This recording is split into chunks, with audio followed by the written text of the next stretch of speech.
Hello everyone, welcome back to my channel. আমি শর্মিষ্ঠা। তো তোমাদেরকে আমি আজকে দেখাবো যে আমার রুম ট্যুরটা যে কেমন কি সাজিয়েছি। আমি হঠাৎই রুম চেঞ্জ করেছি, তার কারণ হচ্ছে আমি অন্য জায়গায় রেন্টে চলে এসেছি। তার কারণ এখন এই বর্ষাকাল, এবার আমরা যে রুমটাতে থাকতাম আমরা একই বাড়িতে রুম চেঞ্জ করেছিলাম, মানে একটা বড় ঘর ছিল, সেইটা আমরা নিয়েছিলাম। সেটা বেশি দিন হয়নি, মানে ওই 3 মাস মতো না 4 মাস মতো হতে যেয়ে নিয়েছিলাম। আমরা বুঝতে পারিনি যে ওখানে মানে জল ঢোকে বা কিছু।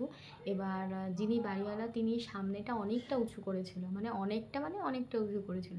কিন্তু মানে কি বলবো, সামনে এত উঁচু, পিছনে কোথাও জল থাকে না, ঠিক আছে, কিন্তু ঘরের ভিতরে মাঝখান থেকে জল উঠে আসছিল। এবার মানে না দেখলে তোমরা বিশ্বাস করবে না যে কোথাও ফাটা নেই, কিছু নেই, তাহলে জলটা ঢুকছে কোথা থেকে। এবার জলটা এমনভাবে ঢুকছিল হু হু করে, মানে আমার তো ফ্রিজ প্রায় শর্ট হয়েছিল, মানে আমি সেদিনকে কারেন্টও খেয়েছি খুব জোরে।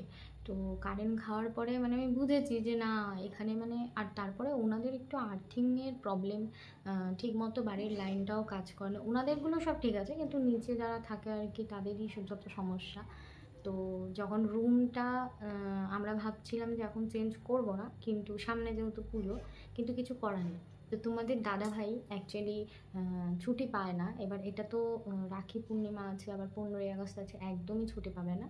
সেই জন্য আমরা মানে দুদিন ছুটি করেছিলাম, মানে সোমবার দিন তোমার দাদাদের তো উইক অফ থাকেই, আর একটা দিন এক্সট্রা ছুটি করা হয়েছিল, মানে অনেক বলে করে যাই হোক। এবার একদিনের মধ্যে আমাদের যে রুমগুলো দেখার কথা ছিল, আমি কিন্তু একটাও রুম পাইনি। এবার কি করব না করব সেটাই বুঝতে পারছিলাম না, খুব টেনশানে ছিলাম। বলছিলাম যাতে ঠাকুর যাতে আমাকে একটা ভালো কোনো জায়গা খুঁজে দেয়, যাতে আমি একটা ভালো জায়গায় যেতে পারি। তো একদিনের মধ্যে আমি একটা খোঁজ পাই ফেসবুক থেকে, তো আমি সেখান থেকে বেলগড়িয়ার দিকে আমি রুম দেখতে পেয়েছিলাম। তো আমরা সেদিনকেই রুম দেখে যাই, দেখার পরে আমরা একদিনেই শিফট করে যাই। তো আমাদের গাড়িওয়ালাকে বলা ছিল, রাতের বেলা বলেছিলাম, আর দিনের বেলা উনি এসে ঠিক আমাদের সব কিছু হেল্প টেল্প করে দিয়ে গেছে। আর উনি ভীষণ ভালো মানুষ ছিল, যিনি আমাদের মানে গাড়িতে যে জিনিসগুলো সব কিছু নামিয়ে গুছিয়ে, তার জন্য এক্সট্রা টাকা নিয়েছে, কিন্তু মানুষের ব্যবহারটা সবথেকে বড়, টাকাটা বড় কথা নয়। উনি প্রচণ্ড ভালো ব্যবহার করেছেন। তো আমরা দুজন মিলেই সব কিছু গুছিয়ে টুছিয়ে শিফট করে গেছি। এবার আমি যে নতুন জায়গায় এসেছি সেখানে সত্যি কথা বলতে পুরো নিজের বাড়ির মতো থাকতে হবে। আর আমার তো ভীষণ ভালো লেগেছে, ভীষণ ভালো লাগছেও, মানে কী করবো যে না, একটা এতদিন পর একটু শান্তি পেয়েছি, একটু ভালোভাবে থাকতে পারবো, আমি প্রচণ্ড খুশি হয়েছি। কিন্তু ব্যাপারটা হচ্ছে রুমটা অনেক ছোট হয়ে গেছে। এবার ফোন চলে এসে, ওই জন্য আমি একটু স্কিপ করে গেলাম। তো ব্যাপারটা হচ্ছে কি, যে রুমটা একটু ছোট, মানে আমরা যেখানে থাকতাম ওখানে প্রায় রুমটা অনেক বড় ছিল, 3টে 4টে থাক ছিল, যেটাতে আমি অনেক জিনিস বাড়িয়ে ফেলেছি এই কদিনে। তো এত জিনিস মানে হয়ে গেছে কি বলবো, মানে সবাই তাই বলছিল যে দুজন মানুষের এত জিনিস লাগে, মানে সব গুছিয়েছি, আমিই গুছিয়েছি, আমার একটু গুছাতে ভালো লাগে। এবার কি হয়েছে যে আমরা তো জিনিসপত্র নিয়ে চলে এসেছি, কিন্তু এখানে মানে এই যে রুমটা আমি নিয়েছি এখানে কিন্তু কোনো এক্সট্রা থাক নেই। এবার আমাদের একটা আলনা ছিল কাঠের, সেটা রেখে এসেছি, সেটার অবস্থা ভালো ছিল না, ওই জন্য রেখে এসেছি। আর যেহেতু আমার কোনো টেবিল ছিল না সেরকম কিছু, আমি ভেবেছিলাম এখন কিছু কিনবো না, নিজের ফ্ল্যাটে যাই, নিজের বাড়িতে যখন করবো, ফ্ল্যাট হোক বাড়ি হোক যাই হোক, 1 বছরের মধ্যে ইচ্ছা আছে হয়ে যাবে। আমরা যে প্ল্যানিংটা করেছি সেটা তোমাদেরকে পরে একদিন বলবো। তো আগে হোক সব কিছু, তারপরে বলবো। এখনও পর্যন্ত সেরকম কিছু হয়নি, তাই কিছু বলছি না। তো আমি ভাবছিলাম কি যে ঠিক আছে তাহলে আমরা এই রুমটা কষ্ট করে থেকে যাবো, কোনো ব্যাপার না। দেখে কিন্তু বুঝতে পারিনি যে আমাদের এত জিনিস আছে বা এখানে হবে কি হবে না। তো এখন কি হয়েছে, ঠাকুরের জায়গাটা শর্ট হয়ে গেছে, আমাকে বেডের পাশেই ঠাকুর রাখতে হয়েছে, কিছু করার নেই। অনেকেই রাখে, নিজের বাড়ির যাদের আছে তাদেরও বেড থাকে, তার পাশে ঠাকুর থাকে। আর একটু প্রবলেম তো প্রথম দিন হয়েছে, তবে আস্তে আস্তে থাকতে থাকতে সব কিছু ঠিকঠাক হয়ে যাবে। আমি তোমাদেরকে দেখাবো রুম ট্যুরটা। আর এখন মোটামুটি সব কিছু গুছিয়ে নিয়েছি, আর কোনো অসুবিধা নেই। তো রান্নাবান্না তো আমার হয়ে গেছে, মোটামুটি সব কাজ হয়ে গেছে। আর এখানে জলটাও ভালো। আর যেহেতু আমার সেপারেট, মানে বাইরেও দুটো কল আছে, আমি তোমাদের দেখাবো।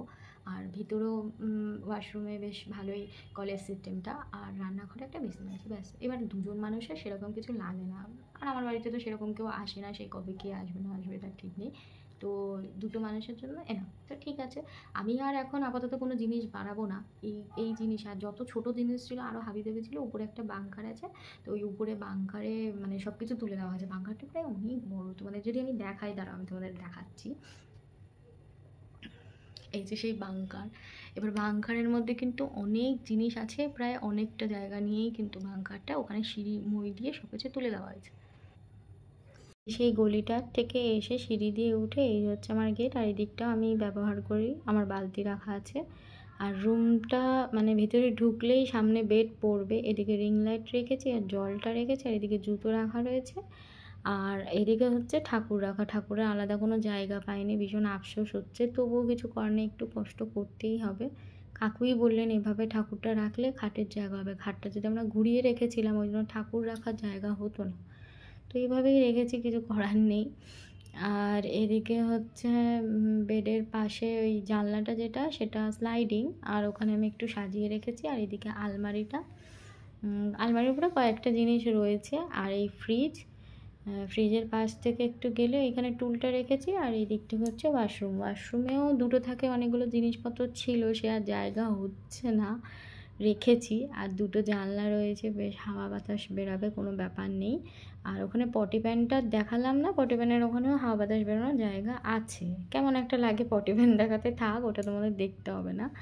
এদিকে হচ্ছে একটা বাংকার আছে, জিনিসপত্র রাখার জন্য বলেছে। আর জামা কাপড় এখানে কাচা যাবে, স্নান করা যাবে, কোনো অসুবিধা নেই। ট্যাঙ্কির জলও আসে, কলের জলও আসে, এরকম সিস্টেম। আর এদিকে হচ্ছে আলমারির পাশ দিয়ে একটা গেট চলে আছে, সেটা কিচেনের দিকে। এবার এখানে হচ্ছে লাইটটা জ্বালিয়ে তোমাদের দেখাই, এখানে একটা গেট আছে, সেটা হচ্ছে কাকিমাদের গেট, আমি তালা মেরে দিয়েছি, আর ওরাও ওখান থেকে আটকে দিয়েছে কালকে, ওরা আসা যাওয়া করছিল। আর এদিকে হচ্ছে 3টে থাক আছে, তোমাদের দেখাই, দাঁড়াও। নিচের দিকে বাসন মশলার কৌটো এগুলো রেখেছি, হাঁড়ি টাড়ি সব এগুলো ভরে রেখেছি। আর এদিকে মিক্সি টিক্সি রেখেছিলাম। আর এখানে গ্যাস রেখেছি, আর ওখানে একটা জানলা আছে, বেশ হাওয়া বাতাস বেরোবে, রান্না করলে কোনো ব্যাপার না। আর দুটো থাক আছে, আর বেসিন রয়েছে, যতটুকু আর কি হয় পরিষ্কার করার মতো করেছি। তো চলো এবার ঘরে যাই, এটা বন্ধ করে দিই, কারণ বন্ধ না করলে ওই পাশে কাকিমাদের ডিস্টার্ব হতে পারে। তো চলে এসছি আমি আমার রুমে, একটু বসি, তারপরে তোমাদের বলছি। তো এবার একটু ভালোভাবে ব্লগ করতে পারবো, ইচ্ছা আছে তোমাদেরকে, মানে আমার ইচ্ছা খুব যে ব্লগ করার রেগুলার, কারণ মাঝে মাঝে কি হয় শর্টস করার জন্য সবসময় রেডি হতে হয়, মেকআপ করতে হয়, আর যেহেতু আমি ডান্সের আমার চ্যানেল, সবসময় শর্টস ভিডিও করি। তো এবারে ইচ্ছা আছে, কিন্তু আমার শ্যুটের জায়গা অনেক কমে গেছে, মানে আমি জানি না আমি কোথায় শ্যুট করবো, কিন্তু যাই হোক মেকআপ হয়ে যাবে। আর তোমরা যদি এভাবে ভালোবাসা দিতে থাকো, ভালোভাবে আমি এগিয়ে যেতে পারবো। কিছুদিন আগে আমার ফোনটা দিয়ে দিয়েছে, আমি যেটা কিনেছিলাম F55 স্যামসংয়ের, সেটা তো তোমাদের দাদা ভাই আমাকে না বলেই ও কী করেছে, নতুন ফোনটা বিক্রি করে দেয়, মানে ইএমআই চলছিল, আর 4 মাস না 5 মাস ছিল, সেটা বিক্রি করে দেয়, করে একটা অন্য ফোন নিয়ে আসে। কিন্তু আমার খুব খারাপ লেগেছিলো যে একটা নতুন ফোন সবে কিনেছি, 4 মাস হয়েছে, সেখানে যদি এটা বিক্রি করে দেয়, স্বাভাবিক আমার যে কোনো জিনিস। এবার হুট করে এবার অন্য একটা যে ফোনটা নিয়ে এসছে নতুনই, কিন্তু তার ক্যামেরা কোয়ালিটি একদমই ভালো না। তো আমার না মানে চ্যানেলে কী হয়েছে, কয়েকদিন ধরে কাজ করতে পারিনি, তারপরে ভিউজ আসছে না ঠিক মতো, আমি মন খারাপ হয়ে গেছিলো, আর আমার চ্যানেলটা ফ্রিজ হয়ে গেছিলো। তো সেই জন্য যাই হোক, ফোন আমার যে নতুন ফোনটা আমি নিয়েছি ভিভো V30 তো প্রো, সেটা খুব ভালো ফোন, সেটার ক্যামেরা কোয়ালিটিও দারুণ, আর চ্যানেল ফ্রিজ থেকেও ঠিক হয়ে গেছে কিছুদিন পর। তো আমি আবার কন্টিনিউ করবো ভিডিও। তো চলো তোমাদের সাথে দেখা হবে নেক্সট ব্লগে, তোমরা সবাই ভালো থেকো, সুস্থ থেকো, আর তোমরা প্লিজ কমেন্ট করো তোমরা কেমন ধরনের ভিডিও দেখতে চাইছো। ওকে, চলো বাই বাই।